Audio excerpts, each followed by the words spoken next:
ഈ തെറി പറയണ വേഷൻ അവാർഡിന് അയക്കുള്ളൂ എന്ന് പറഞ്ഞതിൻ്റെ പേരിൽ തെറി പറഞ്ഞ് അഭിനയിച്ചതാണ്. പക്ഷേ അവരത് റിലീസ് ചെയ്തു. അപ്പം ഞാനാണിപ്പോൾ അത് ചുമന്നുകൊണ്ട് നടക്കുന്നത്. അല്ല, അതിൻ്റെ ഒരു മര്യാദ ഉണ്ടായിരുന്നു. അത് അങ്ങനെ വരുമ്പോൾ പറയേണ്ടതിൻ്റെ. പിന്നെ എനിക്ക് പൈസയൊന്നും കിട്ടിയിട്ടില്ല എൻ്റെ അഭിനയിച്ചാണ്. ഹലോ ഗൈസ്, വെൽക്കം, വണക്കം. മഴ മാറിയ അന്തരീക്ഷം. ജോജുവിനെ കുറിച്ച് എന്താണ് അഭിപ്രായം? നമ്മുടെ തങ്കഞ്ചേട്ടൻ, ചുരുളിയിലെ തങ്കഞ്ചേട്ടനെ കണ്ടിട്ടുള്ള മലയാളികളായിരിക്കും ബഹുഭൂരിപക്ഷവും. കാണാത്തവരുണ്ടെങ്കിൽ നിങ്ങൾ കാണണമെന്ന് ഞാൻ പറയത്തൊന്നുമില്ല. എന്തായിരുന്നാലും അതുമായിട്ട് ബന്ധപ്പെട്ടിട്ട് റീസെൻ്റ് ആയിട്ട് കോൺട്രവേഴ്സി നടക്കുന്നുണ്ട്. ഈ ജോജു ജോർജ് അദ്ദേഹത്തിനെ നിങ്ങളുടെ പല ആൾക്കാരും ഈ സെലിബ്രിറ്റി സ്റ്റാറ്റസ് ഉള്ള ആൾക്കാർ, അഥവാ സിനിമാ നടന്മാരെ, നടിമാരെ ഒക്കെ പല സ്ഥലങ്ങളിലൊക്കെ വെച്ച് കണ്ടിട്ട് ചിലപ്പോൾ അവരോട് ഫോട്ടോ എടുക്കാനോ അല്ലെങ്കിൽ കുറച്ച് സംസാരിക്കാനോ അല്ലെങ്കിൽ കാണാറുണ്ട്, കണ്ടതിൽ വളരെ സന്തോഷം എന്നൊക്കെ പറയാറുണ്ടാവും. അങ്ങനെ ഞാൻ വളരെ അപൂർവമായിട്ട് ഒരാളെ ആലപ്പുഴയിലൊരു റെസ്റ്റോറൻറ്റിൽ വെച്ചിട്ട് കണ്ടിട്ട് ഒരു ഫോട്ടോ എടുത്തോട്ടെ എന്ന് ചോദിച്ചപ്പം പിന്നെന്താ എന്ന് പറഞ്ഞിട്ട് എനിക്ക് തോന്നുന്നു അദ്ദേഹം ഒന്നോ രണ്ടോ പേരിൽ ഒരാളും ജോജു ജോർജ് മാത്രമാണ്. കാരണം ജോസഫ് എന്നുള്ള സിനിമയൊക്കെ ഇറങ്ങുന്ന ആ ഒരു സമയമൊക്കെ അദ്ദേഹത്തിന് ഭയങ്കര ഇഷ്ടമുള്ള ആണ് ഞാൻ. എന്തോ ഇപ്പോൾ ഒരു അദ്ദേഹത്തിനോടുള്ളൊരു ഇപ്പോൾ പുറത്തു വന്ന കോൺട്രവേഴ്സി സത്യം പറഞ്ഞാൽ അദ്ദേഹത്തിന് ഒരു അഹങ്കാരിയാക്കിയോ, അല്ലെങ്കിൽ ഒരു പണം മനുഷ്യൻ്റെ കണ്ണ് കാണാതാക്കും, അല്ലെങ്കിൽ ഉയർച്ച, മറ്റുള്ള പല കാര്യങ്ങളും, ചില നല്ല നല്ല വാക്കുകളും ഒരു മനുഷ്യൻ്റെ കണ്ണ് അന്ധതയിലേക്ക് കൊണ്ടുപോകുന്നത് കേട്ടിട്ടുണ്ട്. ഇനി അതാണോ എന്നറിയത്തില്ല ഈ ജോജു ജോർജിൻ്റെ പ്രശ്നം. പക്ഷേ നിലവിൽ നമ്മുടെ ചുരുളി സിനിമയിൽ അഭിനയിച്ചതായിട്ട് ബന്ധപ്പെട്ടിട്ട് ജോജു ജോർജ് ഒരു വാദം കൊണ്ടുവന്നു. അതായത് കുറച്ച് ദിവസത്തിന് മുമ്പ് ചുരുളി സിനിമയുടെ അതുമായിട്ട് ബന്ധപ്പെട്ട് ആരോ ചോദ്യത്തിന് അദ്ദേഹം പറഞ്ഞാൽ ശ്രദ്ധിച്ചിരുന്നു. അതിന് അന്ന് പുള്ളി പറഞ്ഞത് അത് ഇങ്ങനെ തെറി ഉണ്ടാവുമെന്നൊന്നും എന്നോട് പറഞ്ഞിരുന്നു. തെറി എന്താണ് തിയേറ്ററിൽ വരുമ്പോൾ തെറി ഉണ്ടാവുമെന്ന് എൻ്റെ അടുത്ത് പറഞ്ഞിരുന്നില്ലായിരുന്നു. പക്ഷേ പുള്ളിക്കാരൻ മനസ്സിലാക്കേണ്ട ഒരു കാര്യം, ഇതുവരെ എന്താണ് OTT-യിലല്ലാതെ ഇതുവരെ തിയേറ്ററിലേക്ക് വന്നിട്ടില്ല. തിയേറ്റർ വെർഷനിൽ തെറിയിൽ 2 വെർഷനാണ് ലിജോ ജോസ് പെല്ലിശ്ശേരി എടുത്തിട്ടുള്ളത്. അതിനകത്ത് ഒരു വെർഷൻ്റെ അകത്താണെങ്കിൽ ഈ തെറി ഇല്ലാത്തതും ഒന്നിൽ തെറിയുള്ളതെന്ന് വെച്ചാൽ നിങ്ങൾക്കറിയാം, OTT പ്ലാറ്റ്ഫോമിലേക്ക് വരുമ്പോഴേക്കും പച്ചയായിട്ടൊന്നും കാണിക്കാൻ വലിയ കുഴപ്പമൊന്നുമില്ല. പക്ഷേ മറ്റേതാണെങ്കിൽ സെൻസറിങ് ഒരുപാട് കഴിഞ്ഞിട്ടായിരിക്കും വരുന്നത്. അങ്ങനെ ഒരു പ്രശ്നമുണ്ട്. അപ്പോൾ ലിജോ ജോസ് പെല്ലിശ്ശേരി ഇതിന് അദ്ദേഹത്തിൻ്റെ ഈ വാക്കിന്, അതായത് അദ്ദേഹം അടുത്ത കുറച്ച് ദിവസമേ ആയിട്ടുള്ളൂ അദ്ദേഹത്തെ പറഞ്ഞത് അത് തിയേറ്ററിൽ വരുമ്പോഴേക്കും തെറിയില്ലെന്നൊക്കെയാണ് പറഞ്ഞത്. പിന്നെ അതിനകത്ത് പ്രതിഫലം വാങ്ങിച്ചിട്ടില്ല, ഇങ്ങനെ കുറേ അധികം കാര്യങ്ങളാണ് പറഞ്ഞത്. ലിജോ ജോസ് പെല്ലിശ്ശേരി നമ്മുടെ ഇദ്ദേഹത്തിന് അതിനുള്ളൊരു ശക്തമായ മറുപടിയാണ് കൊടുത്തേക്കുന്നത്. ചോദിച്ച് വാങ്ങിച്ചെന്ന് വേണമെങ്കിൽ പറയാം. പക്ഷേ ഞാൻ എപ്പോഴും ശ്രദ്ധിക്കുന്ന ഈ ക്രാഫ്റ്റ്മാൻസ്, അതായത് നമ്മുടെ KG ജോർജ്, പപ്പേട്ടൻ, പത്മരാജൻ, ഭരതൻ സാറ്, ഇങ്ങനെ കുറേ അധികം ആൾക്കാരിൽ പെട്ട ആ ഒരു ശ്രേണിയിൽ ഈ ഒരു കാലഘട്ടത്തിൽ ഉള്ള ഒരു നല്ലൊരു ഒരു സിനിമ, ഒരു ക്രാഫ്റ്റ് ഉണ്ടാക്കാൻ കഴിവുള്ള ഒരു കപ്പാസിറ്റി ഉള്ള ആളെന്ന് ഞാൻ ഇപ്പോഴും വിശ്വസിക്കുന്ന ഒരാളാണ് ഈ ലിജോ ജോസ് പെല്ലിശ്ശേരി. അപ്പോൾ അദ്ദേഹം അത്രയും അമാന്യമായ രീതിയിൽ അല്ലെങ്കിൽ മോശമായ രീതിയിലുള്ള പ്രവൃത്തി ഇവിടെയും ചെയ്തിട്ടുള്ളതെന്ന് നമുക്കറിയത്തില്ല. മലൈക്കോട്ടെ വാലിബൻ്റെ ഒരു സിനിമയുടെ പരാജയം ചിലപ്പോൾ പറയാൻ പറ്റത്തില്ല. പണ്ട് ഞാൻ ഗന്ധർവൻ പരാജയമായിരുന്നു കേട്ടിട്ടുണ്ട്. പല സിനിമകളും ഇന്നത്തെ കാലത്ത് ഹിറ്റായിട്ടുള്ള സിനിമകളൊക്കെ പണ്ട് കാലത്ത് പരാജയങ്ങളായിരുന്നു എന്ന് കേട്ടിട്ടുണ്ട്. അപ്പോൾ ഇതും ചിലപ്പോൾ പിന്നൊരു കാലത്ത് ചിലപ്പോൾ ഈ മലൈക്കോട്ടെ വാലിബനൊക്കെ ഏറ്റെടുക്കപ്പെട്ടേക്കാം. ദേവദൂതനടക്കം നമുക്കറിയാം. എനിവേ, ഇതിനകത്ത് ലിജോ ജോസ് പെല്ലിശ്ശേരി 6 മണിക്കൂർ മുമ്പിട്ടേക്കുന്ന ഒരു പോസ്റ്റ്, ശ്രദ്ധേയമായൊരു പോസ്റ്റാണ്. ശ്രദ്ധിക്കണം. പ്രിയപ്പെട്ട ജോജുവിൻ്റെ ശ്രദ്ധയ്ക്ക്, ആലോചിക്കണം, വാക്കുകൾ ശ്രദ്ധിക്കണം. പ്രിയപ്പെട്ട ജോജുവിൻ്റെ ശ്രദ്ധയ്ക്ക്, സുഹൃത്തുക്കളായ നിർമ്മാതാക്കൾക്കുണ്ടായ മനോവിഷമം കണക്കിലെടുത്താണ് ഈ വിശദീകരണം. അദ്ദേഹത്തിന് സ്വന്തമായ താല്പര്യം ഉണ്ടായിട്ട് പോലും അല്ല, അദ്ദേഹത്തിൻ്റെ നിർമ്മാതാക്കളായ സുഹൃത്തുക്കൾ പറഞ്ഞതിൻ്റെ വിശദീകരണമാണ്. എനിക്ക് തോന്നുന്നു ചെമ്പൻ പുള്ളിക്കാരൻ ഇതിനകത്ത് പൈസ മുടക്കിയിട്ടുണ്ടെന്ന് തോന്നുന്നു. വേറെ ആരാണെന്ന് അറിയത്തില്ല. A സർട്ടിഫിക്കറ്റ് ഉള്ള സിനിമ തിയേറ്ററുകളിൽ ഇതുവരെ റിലീസ് ചെയ്തിട്ടില്ല. അഥവാ A സർട്ടിഫിക്കറ്റ് ഉള്ള ഈ ചുരുളി സിനിമ ഇതുവരെ തിയേറ്റർ റിലീസ് വന്നിട്ടില്ല. കമ്മിറ്റിയെ വെച്ച് അന്വേഷിച്ചു. ഭാഷയെക്കുറിച്ചുള്ള ഹൈക്കോടതി വിധിയുമുണ്ട്. അതായത് ചുരുളി സിനിമ പുറത്തുവന്ന സമയത്ത് ഞാൻ വളരെ കുറച്ച് സിനിമകളുടെ ഇത് മാത്രമാണ് എക്സ്പ്ലനേഷൻ വീഡിയോ ചെയ്തിട്ടുള്ളത്.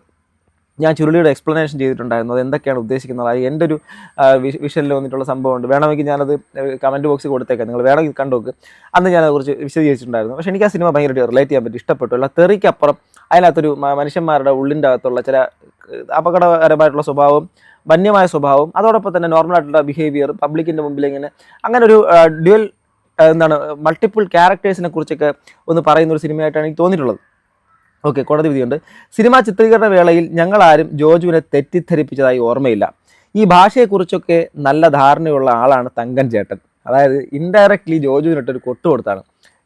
ഞാനൊരു തെറി പറയാൻ ഒരു സിനിമയിൽ ഒരാളെ വിളിക്കുമ്പോൾ തെറി പറയേണ്ടി വരുമെന്ന് പറയുമ്പോൾ ആ നടന് ആ പറയുന്ന അയാളുടെ വാക്കുകൊണ്ടും ഡബ് ചെയ്തും ഒക്കെ എടുത്തിട്ടുള്ള സ്പോട്ട് ഡബിങ്ങോ അല്ലെങ്കിലും ആയിക്കോട്ടെ, എന്തായിരുന്നാലും ആ വ്യക്തിക്ക് അതിനെക്കുറിച്ച് നല്ല ധാരണ ഉണ്ടായിരുന്നു. തങ്കൻ ചേട്ടന് അതിനെക്കുറിച്ച് ധാരണ ഉണ്ടായിരുന്നു. ഇന്നത്തെ ജോജുവായിട്ട് മാറിയ ജോജു വേറെ എന്തോ ആയിട്ട് മാറിയ ജോജുവിന് അതിനെക്കുറിച്ച് ബോധമില്ല എന്നുള്ള കാര്യമാണ് പറയുന്നത്. NB എന്താണ് സ്ട്രീമിംഗ് ഓൺ സോണി ലിവിലാണ് ഇത് അവൈലബിൾ ആയിട്ടുള്ളത്. ഒരവസരമുണ്ടായാൽ ഉറപ്പായി സിനിമ തിയേറ്ററുകളിലേക്ക് റിലീസ് ചെയ്യും. 3 ദിവസത്തെ അതിഥി വേഷത്തിനായി ജോജുവിന് കൊടുത്ത ശമ്പള വിവരം ചുവടെ ചേർക്കുന്നു. വെറും 3 ദിവസമാണ് അഭിനയിച്ചിട്ടുള്ളത്, അതിൽ കാര്യമൊന്നുമില്ല, ചിലപ്പം മണിക്കൂറുകൾ മാത്രമായിരിക്കാം. പക്ഷേ അതിനകത്ത് അദ്ദേഹത്തിന് കൊടുത്തേക്കുന്ന റെമ്യൂണറേഷൻ നിങ്ങൾ കാണണം.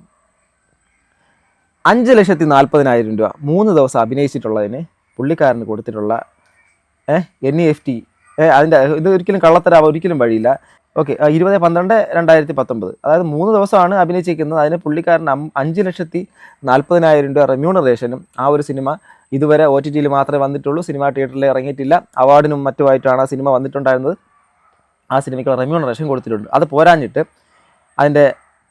ഇതിൻ്റെ 5,90,000 ആ ഒരു സ്ലിപ്പും Chemposky motion Chemposky motion pictures Vinod Jose Maliyekkal Chemban house near Saint Jose, okay, അദ്ദേഹത്തിൻ്റെ ഞാൻ പറഞ്ഞില്ലേ Chemban Vinod, okay, particular okay, ആ പേയ്മെൻറ്റ് കൊടുത്തതിൻ്റെ ഡീറ്റെയിൽസ് അദ്ദേഹം പുറത്ത് വിട്ടിരിക്കുന്നു. ഇത് എന്തിൻ്റെ കുഴപ്പമാണ് ഈ ജോജുവിന് പറ്റിയത്? ഒന്നും മനസ്സിലായില്ലെന്നൊരാൾ ഇതിനകത്ത് കമൻറ്റ് ചെയ്യും. ചിലപ്പോൾ നിങ്ങൾക്ക് മനസ്സിലായിട്ടില്ല. അതിനകത്ത് ഒരാൾ വ്യക്തമായി എക്സ്പ്ലെയിൻ ചെയ്തിട്ടുണ്ട്. എന്താണ് ജോജു പറഞ്ഞത്? ചുരുളി സിനിമ തെറിയുള്ള വെർഷനും തെറി ഇല്ലാത്ത വെർഷനുമുണ്ട്. തെറി ഉള്ളത് അവാർഡിന് മാത്രമേ അയക്കൂ എന്ന് പറഞ്ഞിട്ട് അത് തിയേറ്ററിൽ റിലീസ് ചെയ്തു എന്നാണ്. അതായത് ജോജുവിൻ്റെ പരാമർശം തെറിയുള്ള സിനിമ തിയേറ്ററിൽ റിലീസ് ചെയ്യത്തില്ല എന്നാണ്. എന്നാൽ ഇതുവരെ തിയേറ്ററിൽ റിലീസായിട്ടില്ല. ബട്ട് പടം OTT ആണ്, തിയേറ്ററിൽ റിലീസ് ചെയ്തിട്ടില്ല. ഇനി രണ്ടാമത്തെ ജോജുവിൻ്റെ ആരോപണം, ആ പടത്തിന് സാലറി കിട്ടിയില്ല എന്ന് ജോജു പറഞ്ഞു. സാലറി കൈപ്പറ്റിയ രേഖയാണ് ലിജോ പോസ്റ്റ് ഇട്ടത്. കൈപ്പണ്ണിയ എൻ്റെ നാവ് പിഴയാണ്, ക്ഷമിക്കണേ. ഓക്കെ, അതിനെക്കുറിച്ച് പറഞ്ഞു. NEFT payment confirmation screenshot. NEFTനോട് കള്ളം പറയുമ്പോൾ സൂക്ഷിക്കണം ജോജു എന്ന് പറഞ്ഞ് ജോജുവിനെ ആൾക്കാർ തങ്കൻ ചേട്ടനെ കണ്ടതുപോലത്തെ രീതിയിൽ തന്നെയാണ് പറയുന്നത്. ഇനി ആൾക്കാരുടെ പ്രതികരണം നോക്കാം. ഈ 2 തെറിവിളിക്ക് 5 ലക്ഷം. ചുരുളി ഒരു ക്ലാസിക്കൽ മൂവിയാണ്, അതിൽ റോള് കിട്ടിയതിൽ പുള്ളി അഭിമാനിക്കേണ്ടതാണ്. ബട്ട് പുള്ളി വിചാരിക്കുന്നത് പണി പോലത്തെ മൂവിയാണ് ക്ലാസ് സിനിമകൾ എന്നാണ്. ഇപ്പോഴാണ് ശരിക്കും തങ്കൻ ജ്യേഷ്ഠൻ്റെ ND കീറിയത്. സോറി, കമൻ്റാണ്. ഈ ഭാഷയെക്കുറിച്ചൊക്കെ നല്ല ധാരണയുള്ളതാണ് തങ്കൻ ചേട്ടൻ. ആ ഒരു കമൻറ്റ് എനിക്ക് അദ്ദേഹം എഴുതിയിരുന്നത് തന്നെ ഒരു എപ്പിക്കാണ്. കാരണം ഒരു വ്യക്തിയുടെ ഡബിൾ ഫേസിനെ, അതായത് ജോജു ജോർജിൻ്റെ ഒരു മറ്റൊരു ക്യാരക്ടറിനെ അല്ലെങ്കിൽ അയാളുടെ റിയൽ സ്വഭാവത്തിനെയാണ് ഇവിടെ നമ്മുടെ ലിജോ ജോസ് പെല്ലിശ്ശേരി ഇവിടെ വരച്ചു കാട്ടാൻ ശ്രമിക്കുന്നത്. കാരണം സിനിമയിൽ അഭിനയിച്ചു, സിനിമ തിയേറ്ററിൽ റിലീസായിട്ടില്ല, എന്നാലും ആ ഇറങ്ങാത്ത സിനിമയെക്കുറിച്ച് ഇവിടെ തങ്കൻ ചേട്ടൻ ആ സ്വപ്ന ലോകത്ത് എന്ത് ചുരുളിയിരുന്ന പോലെ എന്തൊക്കെയോ പിച്ചും പേയും പറയുന്നു. ഈ അടുത്ത കാലത്ത് ഒരു സിനിമയിൽ നമ്മുടെ കമലഹാസൻ ഇദ്ദേഹത്തിനെ വളരെ പുകഴ്ത്തി പറയുന്നത് ഞാൻ കേട്ടിരുന്നു. അതുപോലെ തന്നെ അദ്ദേഹത്തിൻ്റെ പണി എന്നുള്ള സിനിമയിലൂടെ സംവിധായകൻ ആയിട്ട് വന്ന അദ്ദേഹത്തിൻ്റെ ആ ഒരു കഴിവിനെ നമ്മൾ പ്രശംസിച്ച് അങ്ങനെ നോക്കുമ്പോൾ ജോജു ജോർജ് എന്നുള്ളൊരു കാര്യം അടയാളപ്പെടുത്തിയ കുറേ അധികം കാര്യങ്ങളുണ്ട്. അദ്ദേഹത്തിന് നമുക്ക് തള്ളി പറയാൻ പറ്റത്തില്ല. മലയാള സിനിമയ്ക്കകത്ത് ജോജുവിന് വ്യക്തമായ സ്ഥാനമുണ്ട്. പക്ഷേ എവിടെയൊക്കെയോ എല്ലാം നേടി ഞാൻ എല്ലാം തികഞ്ഞവനായി, അല്ലെങ്കിൽ നിങ്ങൾ ആരായാലും ആ ഒരു ബോധം വന്നാലുണ്ടല്ലോ പിന്നെ നമ്മുടെ അങ്ങോട്ടുള്ള എല്ലാം പോക്കാം, സംശയമൊന്നും വേണ്ട. ജോജുവൊക്കെ പക്ക കമ്മിയല്ലേ സാർ എന്ന് പറയുന്നത് ചെയ്യുന്ന അവർ മറക്കും. ക്യാഷ് എണ്ണി വാങ്ങിയപ്പോൾ അവൻ മാന്യത ഒന്നും നോക്കിയില്ല, ഇപ്പോൾ അവൻ ഡയലോഗായിട്ട് മാന്യത ചമ്മുന്നു. ഫീൽഡ് ഔട്ടായി നിൽക്കുന്നവൻ ക്യാമറയിൽ വരാൻ കാണിക്കുന്ന വ്യഗ്രത മാത്രമായി കണ്ടാൽ മതി. ജോജുവിൻ്റെ കുടുംബം അസൽ കൊങ്ങികളായിരുന്നു. തെറിഷൻ കോൺഗ്രസ് ജോജുവിൻ്റെ അവിടെ കൊങ്ങി അടിയാണ്. തങ്കൻ ചേട്ടൻ്റെ വേണ്ട. ആർട്ടിസ്റ്റുകൾ തനിക്കുണം കാണിക്കും. പണ്ടാരോ പറഞ്ഞത് പോലെ മുഖത്ത് ചായം പൂശുന്നതിനെ വിശ്വസിക്കരുത്. തള്ളിക്കൊണ്ടുവന്ന തഗ് ലൈഫ് പോയതിൻ്റെ ക്ഷീണമാണ് തങ്കൻ ചേട്ടന്. കമലഹാസൻ്റെ ഒന്ന് പൊക്കിയടിച്ച് നോക്കി, കമലഹാസൻ വരെ ഏറിലായെന്ന് തമിഴ്നാട്ടിൽ നിന്ന് അറിഞ്ഞ് 5 ലക്ഷം, അതൊന്നും ഇവർക്ക് കണ്ണിൽ പിടിക്കില്ല. സോ ഇങ്ങനെ പോകുന്നു. മൊത്തം നമ്മുടെ ചുരുളി മോഡൽ തെറിയാണ് നമ്മുടെ തങ്കൻ ചേട്ടൻ്റെ കിട്ടിക്കൊണ്ടിരിക്കുന്നത്.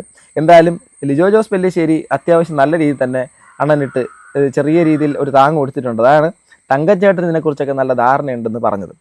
അപ്പോൾ പ്രിയപ്പെട്ട പ്രേക്ഷകരെ, നമ്മുടെ ലൈഫിൻ്റെ അകത്ത് നമുക്ക് പണം ഇന്നുണ്ടാവും, ചിലപ്പോൾ നാളെ ഇല്ലാതാവും. ചിലപ്പോൾ നമുക്ക് ഇന്ന് കഴിക്കാൻ ആഹാരം ഉണ്ടാവും, നാളെ ഇല്ലാതാവും. എന്നാൽ ഒരു സുപ്രഭാതത്തിൽ സമൃദ്ധമായൊരു ലോകം, സമൃദ്ധമായൊരു ഇതെല്ലാം കിട്ടുന്ന സമയത്ത് ഒരു കാര്യം ഓർമ്മിക്കുക, ഇത്രയും നാളത്തെ കഷ്ടപ്പാടിൻ്റെ ഫലം നിങ്ങൾക്ക് കിട്ടി. പക്ഷേ ഈ രണ്ടാമത് ഈ കിട്ടിയ സമൃദ്ധി എന്ന് നിലനിൽക്കുമെന്ന് മാത്രം ചിന്തിച്ചേക്കരുത്. ദുഃഖമുണ്ടോ അതിനുശേഷം സന്തോഷം വരും, സന്തോഷമുണ്ടോ അതിനുശേഷം ദുഃഖം വരും. അതുപോലെ ഈ തങ്കൻ ചേട്ടൻ്റെ ഈ ഒരു അവസ്ഥ കണ്ടിട്ട് അതിദയനീയമായിട്ടാണ് തോന്നുന്നത്. ഇനിയിപ്പം എന്താണ് ഇനി ജോജു ജോർജിന് പറയാനുള്ളതും കൂടെ കേൾക്കണം. ഇനി ഇതെല്ലാം കള്ളമാണോ, മനഃപൂർവ്വമായിട്ട് അയാളെ പെടുത്തിയതാണോ എന്നൊക്കെ പറഞ്ഞിട്ട് വരുമോ, അതോ മാന്യമായിട്ട് സോറി എനിക്ക് പറ്റിയ തെറ്റാണ് എന്ന് മാന്യമായി പറയുമോ, ഇതൊക്കെ കാത്തിരുന്നതിനെ കാണേണ്ടതാണ്. എന്തായിരുന്നാലും ഇതിലൂടെ അദ്ദേഹത്തിൻ്റെ ക്രെഡിബിലിറ്റി കുറച്ച് ചോദ്യം ചെയ്യപ്പെടുന്നു, സത്യമാണ്. എന്നാൽ വളരെ മാന്യമായ രീതിയിൽ നമ്മുടെ ലിജോ ജോസ് പെല്ലിശ്ശേരി പ്രതികരിക്കുകയും ചെയ്തിട്ടുണ്ട്. നിങ്ങൾക്ക് ഇതിനെക്കുറിച്ചുള്ള അഭിപ്രായം എന്താണ്? താഴെ കമൻറ്റ് ബോക്സിൽ രേഖപ്പെടുത്തുക. വീട്ടിൻ്റെ അകത്തുനിന്ന് ജസ്റ്റ് പുറത്തിറങ്ങി എന്നുള്ളേ ഉള്ളൂ, വേറെ ഒന്നും കൊണ്ടല്ല, ഒരു രസം, അത്രയേ ഉള്ളൂ. നിങ്ങളുടെ അഭിപ്രായം താഴെ കമൻറ്റ് ബോക്സിൽ രേഖപ്പെടുത്താം. അടുത്തൊരു വീഡിയോ വീണ്ടും കാണുന്നത് ഗൈസ്, ബൈ.